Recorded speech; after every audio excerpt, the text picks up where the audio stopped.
Faustine, je pense que tu es d'accord pour dire que l'année 2023 ne nous a pas épargné en immobilier. Non, Pas ça, mal c'est sûr. de mauvaises nouvelles, de changements. Aujourd'hui, j'aimerais qu'on prenne le temps de définir ce qu'est un bon agent immobilier. Et surtout, la question, c'est comment est-ce qu'on choisit son agent immobilier en 2024. C'est OK pour toi? C'est ok. Allez. Allez, c'est parti. Je pense que je peux vous aider. Ouais. C'est mon métier, donc j'ai peut-être quelques petits Casting, parfait. Ok. Avant ça, j'aimerais qu'on fasse un petit tour d'horizon assez rapidement, on va pas rentrer trop dans les détails, mais j'ai l'impression que le métier d'agent immobilier, il a un peu changé. Oui, il a pas mal évolué. C'est vrai qu'on tend à le faire évoluer aussi au fur et à mesure, parce que le marché immobilier n'est plus le même non plus. Ok. Il a changé à la fin du Covid, le marché. Ça paraissait simple d'ouvrir des portes et d'aller signer chez le C'est notaire. l'impression que j'ai. Mais voilà, c'est pas que ça. Là, on devient dans un marché qui est un petit peu plus compliqué parce que les banques serrent un petit peu plus la vis aussi. Donc nous, il faut qu'on soit là pour accompagner nos clients. On a ce côté-là où dès qu'ils ont un projet, il faut aussi sécuriser le projet au niveau financier, parce que nous, on a nos clients vendeurs derrière qui dépendent de cette vente aussi. Donc on a ça, on a plus tous ces côtés aussi réglementation avec l'État qui sort tout un tas de lois. On en parlait pas mal nous à travers nos contenus, mais c'est l'impression que ça donne. Il y a eu pas mal de changements financiers, de petites nouvelles un peu au niveau technique. Et pour toi, du coup, l'agent IMO aujourd'hui, c'est celui qui va être il a pris une place plus qu'assise dans ça va être la clé, parce qu'on va être, en fait, on va faire le lien entre un petit peu tout le monde. Au final, on va informer nos acquéreurs sur tout un tas de choses concernant les lois, leur financement, toutes les règles un petit peu qu'ils ne connaissent pas forcément.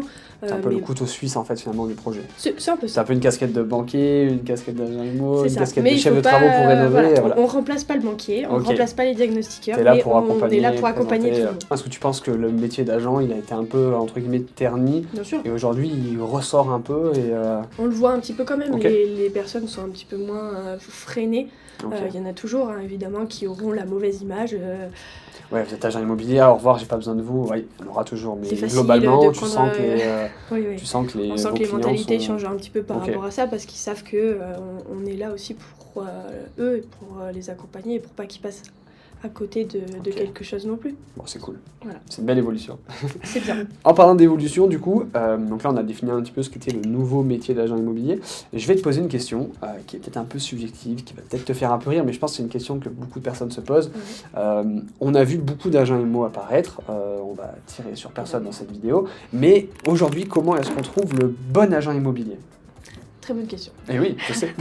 C'est vrai qu'il peut y avoir pas mal de réponses, autant de réponses que de projets immobiliers, je pense, et que de personnes qui cherchent à réaliser son projet. Parce qu'il faut aussi trouver, je pense, l'agent immobilier qui nous correspond. Avec parce qui ça que va accrocher. C'est ça, il y a une question aussi de feeling, je pense, et d'humain.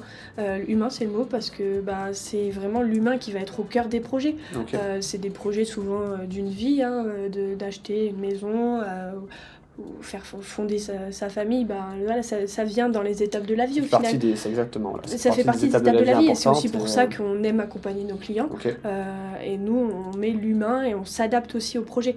On s'adapte aux humains qu'on va avoir en face de nous, aux personnes, aux couples, aux personnes qui cherchent à acheter tout seuls. On s'adapte à eux et on s'adapte à leur projet, et le fait de comprendre ce qu'ils veulent et pourquoi ils veulent ça, c'est le plus important, je pense. Et c'est comme ça qu'on les accompagnera au mieux, je pense. Après, il y a aussi le fait, forcément on a l'humain, mais on va avoir aussi beaucoup de, comme on disait tout à l'heure, on a différentes casquettes. On va dire qu'il faut qu'on soit aussi multitâche, et qu'on soit aussi... qu'on sache expliquer toutes les choses que certains ne comprendraient pas.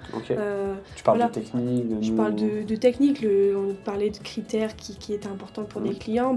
Le DPE par exemple, c'est devenu le critère numéro 1 d'achat, parce que si le logement est en G, c'est une passoire thermique. Il faut être capable de l'expliquer aux clients, pourquoi, qu'est-ce qu'on peut faire pour l'améliorer peut-être aussi. C'est ça, et si c'est de la résidence principale, de l'investissement, ça va pas être les mêmes réglementations, et ça ils le savent pas toujours. Pour faire simple, un bon agent immobilier, ça va être quelqu'un qui va pouvoir accompagner les clients dans les différentes étapes, le conseiller sur les nouvelles lois. Il faut toujours être aussi au courant de ce qui se passe au niveau financier, au niveau des lois. On parlait au niveau du DPE et de tout plein de choses en fait, pour pouvoir accompagner au mieux ses clients. En fait, il faut un grand cœur et un grand cerveau. Exactement. Voilà.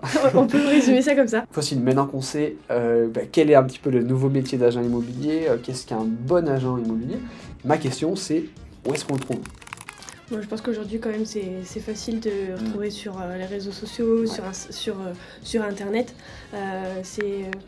Il faut aussi trouver l'agent immo qui nous correspond, trouver notre petite pépite. Tu parlais de personnalité au début, très important d'aller s'attacher à quelqu'un, peu importe le format finalement. Ouais, c'est ça. Trouver aussi, on voit vite maintenant sur les réseaux sociaux, on retrouve souvent les équipes des agences, on peut vite se retrouver dans une équipe, dans une agence. Donc c'est ici trouver celle qui nous correspond et qui nous attire le plus aussi en fonction de sa manière de communiquer et de sa manière de travailler évidemment. Toujours cet aspect un peu d'humain, de relationnel, d'affect. C'est hyper important je pense. Donc voilà, sur Instagram, c'est facile. C'est facile de taper Numéd Immobilier et de son agent immobilier. Exactement. Et merci beaucoup Faustine pour tes questions. Merci, je pense que ça aurait aidé pas mal de personnes. Ouais. Et puis je te dis à la prochaine. Ouais, à très vite.